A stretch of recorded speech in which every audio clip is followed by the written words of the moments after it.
بسم اللہ الرحمن الرحیم رب اشرح لی صدری ویسر لی امری واحلل عقدۃ من لسانی یفقہوا قولی۔ ناظرین کرام، جیسا کہ آپ جانتے ہیں، ان دنوں وطن عزیز میں ایک ہی موضوع ہے جو ہر حلقے میں ہونٹوں پر سوالیہ بنا ہوا ہے۔ وہ موضوع ہے عمران خان کی گرفتاری۔ قیدی نمبر 804، بیرک نمبر 3، اٹک جیل۔ اس کا ذکر خیر ہر گلی، ہر قریہ، ہر کوچے، ہر نگر، ہر بستی، ہر گوٹ، ہر دیہات، ہر گاؤں میں ہو رہا ہے۔ لوگ اسی قیدی کے چرچے کر رہے ہیں، اسی کی باتیں کر رہے ہیں، اس کی جرأت کو، اس کی استقامت کو، اس کے استقلال کو، اس کی پامردی کو اور اس کی بہادری کو خراج تحسین پیش کر رہے ہیں۔ بہت بہادری کے ساتھ گزشتہ 4 ماہ سے، میں 9 مئی کے بعد سے عمران خان کو زیر حراست سمجھتا ہوں۔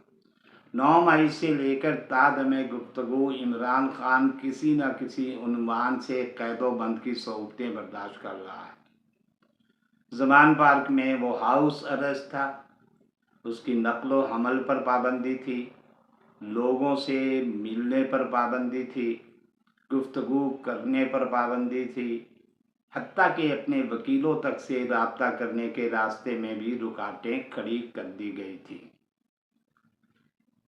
پھر اس کے بعد اس کے ساتھیوں کے گھروں میں جو ظلم و ستم روا رکھا گیا گرفتاری کے نام پر، ایسی گرفتاریاں ہم نے تاریخ میں کبھی نہیں سنی تھی۔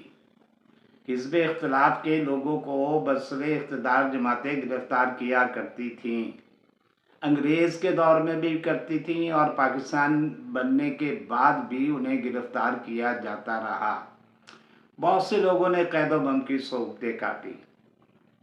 سیاست اور قید یہ لازم و ملزوم ہے، ان کا آپس میں وہی تعلق ہے جو ساون کا بادل سے ہوتا ہے اور خوبصورت نینوں کا کاجل سے ہوتا ہے۔ یہ غزل کا مطلع اور مقطع ہے۔ آپ سیاست کی وادی میں جب قدم رکھتے ہیں تو آپ کو یہ معلوم ہوتا ہے کہ یہ کوئی گل پوش وادی نہیں ہے، آگے جا کے یہ ایک پرخار صحرا اور ریگستان کا بھی روپ دھار جائے گی۔ عمران جیسے لوگ جو اپنی ایک انا رکھتے ہیں، جو قوم سے محبت رکھتے ہیں، جو دین کا علم رکھتے ہیں، جو مشرقی روایات کو، اقدار کو، تہذیب کو بخوبی جانتے ہیں، جو تاریخ کے طالب علم ہیں، وہ جیل گئے تو انہوں نے یہ نہیں کہا کہ میرے لیے وارث کی نہاری لے آئیے گا، انہوں نے یہ نہیں کہا کہ میرے لیے پھجے کے پائے لے آئیے گا، انہوں نے یہ نہیں کہا کہ رائل پارک میں وہ جو ایک دکان ہے وہاں سے میرے لیے پیڑوں والی لسی لے آئیے گا۔ ان میں سے کوئی فرمائش نہیں کی۔ جیل والوں نے جب پوچھا کہ آپ کو کیا چاہیے، جب وہ اٹک جیل پہنچے تو قیدی نمبر 804 نے کہا تھا کہ ایک تو مجھے قرآن پاک کا، قرآن مجید کا، قرآن عالی شان کا ترجمہ چاہیے اور انگریزی میں وہ ترجمہ ہو۔ دوسرا یہ کہا کہ مجھے یہ کتابیں چاہیے، 8-9 کتابیں، جن میں سیرت کی کتاب بھی تھی، جس میں قرآن مجید کا ترجمہ بھی تھا اور جس میں عالمی سیاسیات کے حوالے کے موضوعات پر بہت سی گفتگویں جو تھیں وہ قلم بند تھیں، وہ کتابیں اس نے منگوائیں اور وہاں جیل میں اپنے شب و روز کاٹنا شروع کیے۔ یہ تو سوشل میڈیا پر عام ہوا کہ اسے 3x9 کی ایک ایسی کال کوٹری میں رکھا گیا ہے جہاں واش روم کا بھی الگ سے انتظام نہیں ہے۔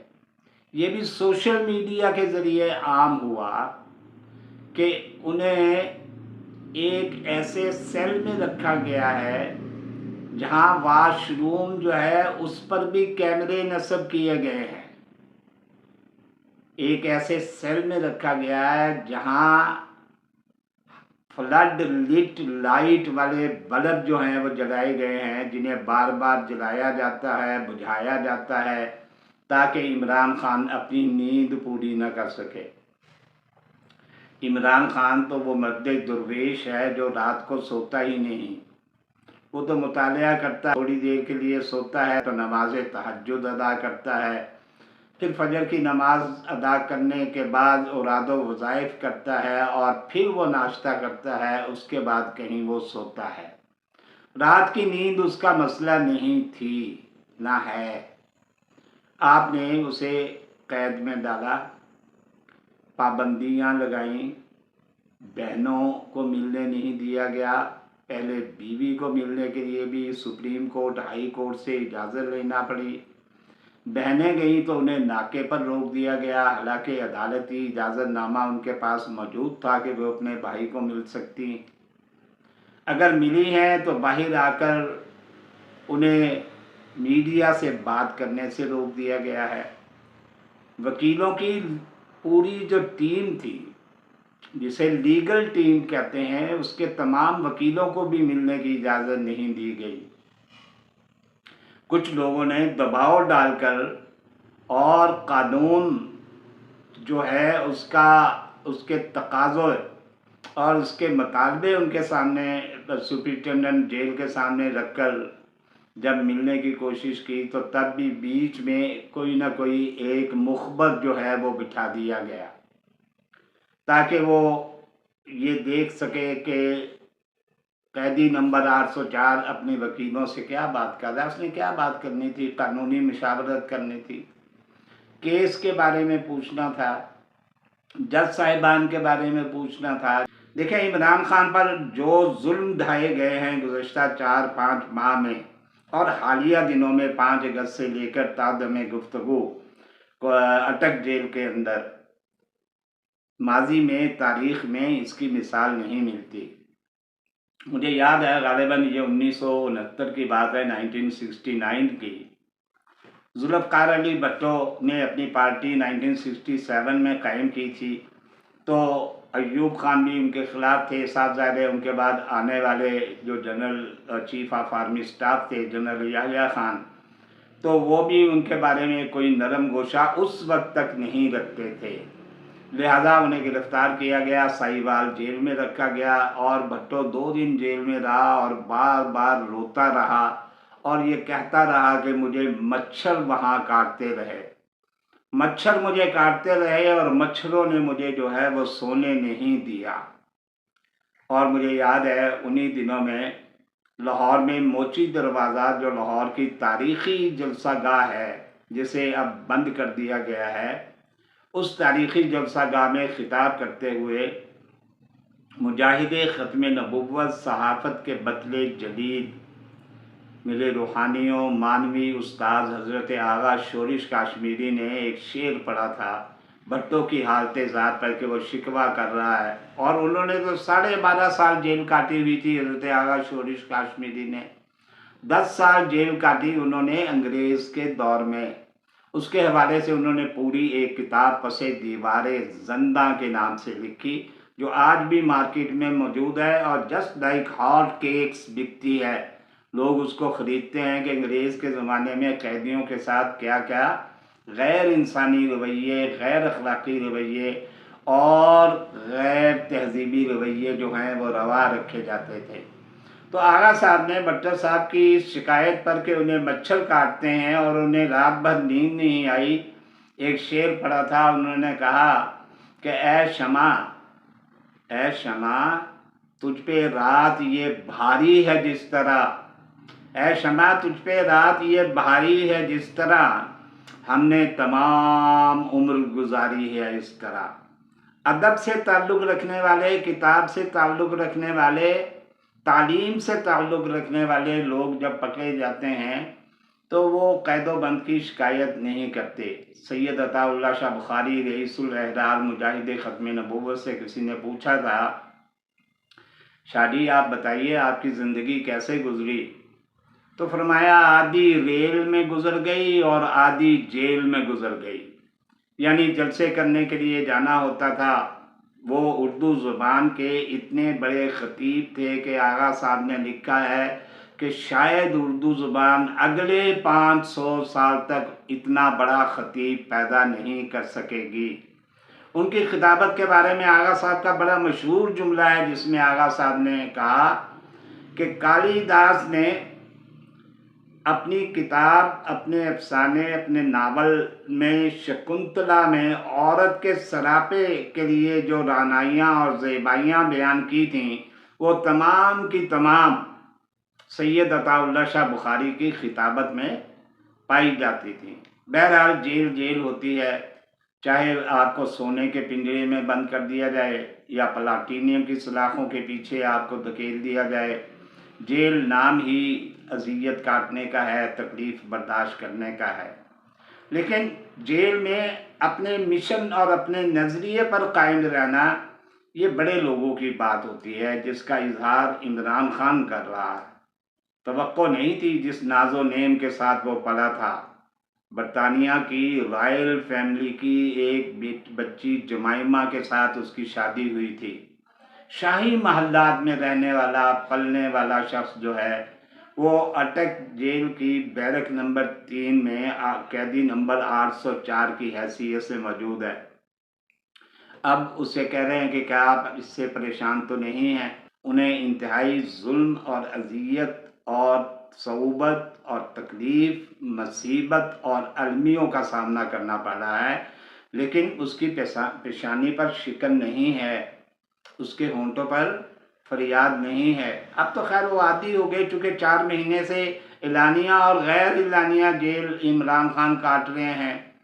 وہ شاعر نے کہا تھا، حفیظ جون پوری نے غالباً، کہ قید میں اتنا زمانہ ہو گیا، قید میں اتنا زمانہ ہو گیا، اب قفس بھی آشیانہ ہو گیا۔ اس سے کہیں پہلے، اب دیکھیں، آپ چاہتے تھے کہ عمران خان پکڑا جائے گا، کوئی 10 گھنٹے جیل میں رہے گا تو یہ چیخے گا، چلائے گا، کرلائے گا، من منائے گا، گڑ گڑائے گا، ہاتھ جوڑے گا، ڈیل کر لے گا، اور کہیں کسی ایئر بیس پر جو طیارہ کھڑا ہے اس پر بیٹھ کر باہر نکل جائے گا ڈیل کر کے۔ عمران نے کہا کہ میں تمہاری ڈیلوں کو جوتوں کی نوک پر رکھتا ہوں، میں کوئی ڈیل نہیں کروں گا، میں اپنے موقف پر قائم ہوں۔ جو بھی اس کا موقف ہے ساری دنیا جانتی۔ پاکستان کے داخلی معاملات میں کسی عالمی طاقت کو مداخلت کرنے کی اجازت نہیں ہونا چاہیے۔ سائفر یہی تھا نا، کہ ایک وہ سائفر نہیں تھا، وہ تو وارننگ تھی، وہ دھمکی تھی، وہ الٹیمیٹم تھا۔ اور کس کے نام سائفر آتا ہے مجھے یہ بھی بتانے کی ضرورت نہیں ہے۔ آج کل وزارت خارجہ بھی ایک خاص محکمے کے قبضے میں ہے، وزارت خزانہ بھی ایک خاص ادارے کے دستے تصرف میں ہے، اور دیگر وزارت داخلہ جو ہے وہ بھی ان کے چشم و ابرو کے اشاروں پر پتلی تماشا دکھاتی ہے۔ کسی سے ڈھکی چھپی بات نہیں ہے، یہ زبان زد عام ہے، it is an open secret, سب جانتے ہیں۔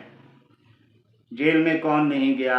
غالب بھی جیل میں گیا، اور غالب کے تو یہ اشعار مجھے یاد آتے ہیں کہ گر کیا ناسے نے ہم کو قید، اچھا یوں سے ہی، گر کیا ناسے نے ہم کو قید، اچھا یوں سے ہی، یہ جنون عشق کے انداز چھٹ جائیں گے کیا، آج وہاں تیغ و کفن باندھے ہوئے جاتا ہوں میں۔ یہ عمران خان ہے۔ آج وہاں تیغ و کفن باندھے ہوئے جاتا ہوں میں، عذر میرے قتل کرنے میں وہ اب لائیں گے کیا۔ وہ تو اپنی تلوار اور کفن پہن کر بیرک میں بیٹھا ہوا ہے، عدالتی احکامات کا انتظار کر رہا ہے۔ وہ دیکھ رہا ہے کہ عدالتیں کیا کر رہی ہیں۔ عدالتیں آزادانہ فیصلے سناتی ہیں یا پس پردہ بیٹھی ہوئی قوتوں کی ڈکٹیشن پر عمل کرتی ہیں؟ یہ تاثر ظاہر ہونا چاہیے، یہ تاثر پیدا ہو رہا ہے، یہ تاثر قوی ہو گیا ہے، یہ تاثر توانا ہو گیا ہے، یہ تاثر مضبوط ہو گیا ہے۔ کہ عدالتیں خود فیصلے نہیں کرتی، جج صاحبان خود فیصلے نہیں کرتے، پس پردہ بیٹھی ہوئی کوئی خلائی اور خدائی مخلوق ہے جو انہیں فیصلے ڈکٹیٹ کرواتی ہے اور وہ فیصلے سنا دیتی۔ بہرحال میں یہ جانتا ہوں کہ جیسے ہمایوں دلاور کی عدالت میں لگے ہوئے کیس کا غبارہ پھٹ چکا ہے، ایسے ہی آپ دیکھیں گے 25 کروڑ پاکستانی دیکھیں گے کہ سائفر کیس کا بلبلہ بھی پھوٹ جائے گا۔ یہ زیادہ دنوں کی بات نہیں ہے۔ تاریخ اپنے اوراق تیزی سے پلٹ رہی ہے۔ عمران کو ابوالکلام آزاد ایسے قیدیوں میں سے ہے جس نے کہا تھا جج کو جب وہ سزا سنا رہا تھا کہ مجھے سزا آپ سنا رہے ہیں تو میری سزا کا فیصلہ لکھتے ہوئے جتنا آپ کے قلم میں جنبش پیدا ہو رہی ہے میرے دل میں اتنی لرزش بھی پیدا نہیں ہو رہی، اور جب دفعہ 124 الف میں ابوالکلام آزاد کو قید کی سزا دے دی گئی تو امام الہند ابوالکلام آزاد نے کہا تھا بس اتنی مختصر سی سزا۔ تو عمران خان بھی کسی بڑی سے بڑی سزا سے گھبرانے والا نہیں ہے، اور آنے والے دن اس بات کا پیغام لے کر آئیں گے کہ جبر کی تاریکیاں، ظلم کی تاریکیاں، استبداد کی تاریکیاں، جفا کی تاریکیاں، ستم کی تاریکیاں چھٹنے والی ہیں اور حقیقی آزادی کا سورج طلوع ہونے والا ہے۔ شکریہ۔